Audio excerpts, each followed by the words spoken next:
My name's Mr. Schubel, and the book that I'll be talking about today is The Lord of the Rings by J.R.R. Tolkien. Tolkien was born in South Africa in 1892. He would emigrate to England and fight for the English in the First World War. His theater of battle was the Somme Valley in France. He would eventually be hurt, contract trench foot, and be sent home in 1916. Not long after that, he would go to college at Oxford, meet his wife Edith. After marriage, he would get a job at the Oxford English Dictionary, where he was said to have learned more in 2 years there than any of the colleges that he attended. He worked specifically on the letter W, and most of the words towards the beginning of that letter, you can still find his entries. Tolkien would get a position as a lecturer in a college professor. He'd do that for many years. He'd also write, and that's when he wrote The Hobbit, eventually The Lord of the Rings, and would die in 1973. Like I said, I really, really love this book, and I would recommend it to anybody who wants to read it. The problem is, you gotta really pay attention, and it's a long book, so if you're not into reading, this might not be for you.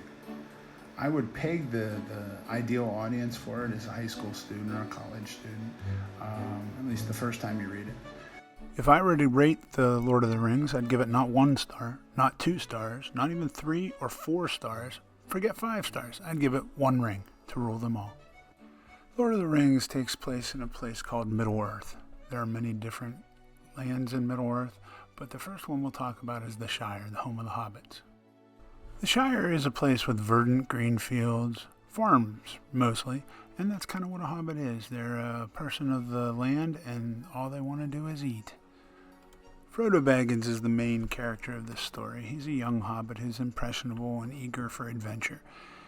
He and some of his fellow hobbits, 4 in fact, are sent off on a quest by a wizard. That wizard's name is Gandalf, and he leads the Fellowship of the Rings with Frodo, Samwise Gamgee, Merry Brandybook, Pip and Took. Those 4 are hobbits.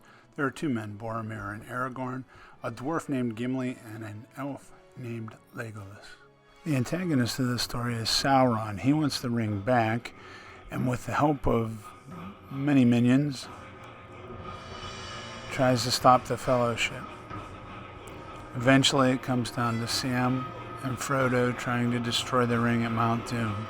Throughout the quest, the heroes make their way through many forests like Fangor and Mirkwood. They come to the home of the elves at Lothlorien and pass over the Misty Mountains, all on their way to Mount Doom.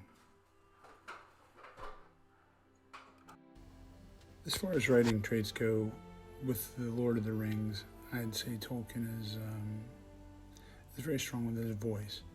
He has an established tone that he carries through the entire work. He conveys that purpose through characters and their interactions. He has a connection with the audience, which is unparalleled. He was the original big thing when he wrote this.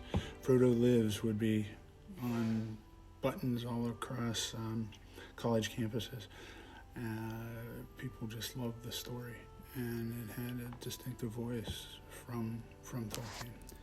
While Tolkien's use of voice in Lord of the Rings is excellent,